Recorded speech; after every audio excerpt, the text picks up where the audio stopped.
దంత సంఘాల ఐక్యత, దంత సంఘాల ఐక్యత, దంత సంఘాల ఐక్యత. ప్రవళిక కుటుంబానికి న్యాయం జరిగే వరకు పోరాడతాం. ప్రవళిక కుటుంబానికి న్యాయం జరిగే వరకు. ఓకేనా? ఈ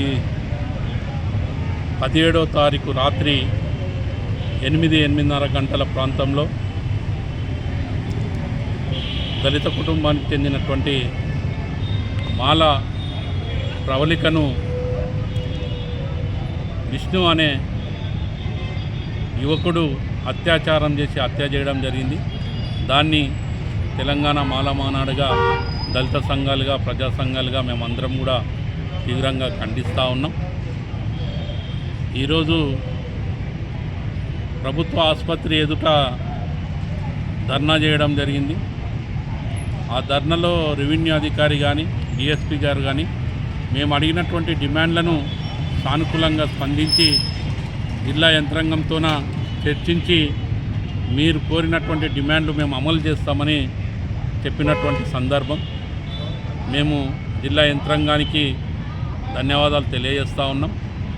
ఖచ్చితంగా చెప్పడమే కాదు, ప్రభుత్వం ద్వారా మేము అడిగినటువంటి ప్రవళిక కుటుంబానికి 30 లక్షల ఎక్స్గ్రేషియా, ఒక ప్రభుత్వ ఉద్యోగం, 3 ఎకరాల భూమి, డబుల్ బెడ్రూమ్ ఇల్లు ఇవ్వాలని మేము డిమాండ్ చేయడం జరిగింది.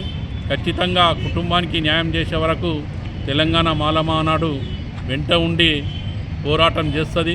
ఖచ్చితంగా ప్రవళిక కుటుంబానికి న్యాయం జరగాలంటే గతంలో ఏ విధంగా అయితే సత్వర న్యాయం చేశారో, ఎస్సీ ఎస్టీ అట్రాసిటీ కేసులతో పాటు అత్యాచారం జరిగినప్పుడు ఏ విధంగా, అగ్రకులాలకు జరిగినప్పుడు ఏ విధంగా సత్వర న్యాయం చేశారో ఈ కుటుంబానికి కూడా సత్వర న్యాయం చేయాలని కూడా మేము కోరుతూ ఉన్నాం. ఏదైతే ఎస్సీ ఎస్టీ అట్రాసిటీ యాక్ట్ జరిగినప్పుడు జిల్లాలో పారితోషికం ఇస్తున్నటువంటి ఇది ఉందో, ఇప్పటికీ 134 మంది పెండింగ్లో ఉన్నారు. అంటే ఎప్పుడు నిజంగా మీరు పరిహారం అందిస్తారని మేము ఈ సందర్భంగా అడుగుతూ ఉన్నాం.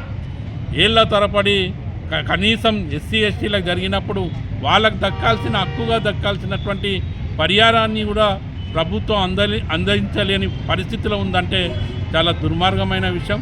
ఖచ్చితంగా ప్రవళిక కుటుంబం వెనుక తెలంగాణ మాల మానాడు ఉంటుందని సందర్భంగా తెలియజేస్తూ ఖచ్చితంగా వారి కుటుంబానికి న్యాయం జరిగే వరకు పోరాటం చేస్తామని సందర్భంగా తెలియజేస్తాం.